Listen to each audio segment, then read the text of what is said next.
Alibag bypass इथं भर रस्त्यात कारनं घेतला पेट. अलिबागमधील बायपास रोड इथं भर रस्त्यात कारनं पेट घेतला. अचानक लागलेल्या या आगीमुळे परिसरात भीतीचं वातावरण निर्माण झालं होतं. सलग सुट्टीचा आनंद लुटण्यासाठी पुण्यावरून अलिबाग इथं पर्यटक आले होते. ते आपल्या कारमधून पुणेकडे परतीचा प्रवास करत होते. त्याचवेळी बायपास जवळ गाडी आली तेव्हा अचानक गाडीतून धूर निघू लागला आणि गाडीनं पेट घेतला. प्रसंगावधान राखून चालकांनी सर्व प्रवाशांना बाहेर काढून गाडीतून बाहेर पडत स्वतःचा जीव वाचवला.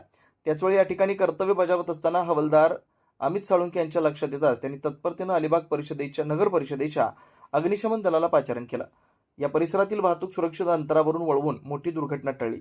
काही मिनिटात अग्निशमन दल दाखल झालं आणि आगीवर नियंत्रण मिळवलं. प्रतिनिधी आरती म्हात्रेसह तेज न्यूज, अलिबाग, रायगड.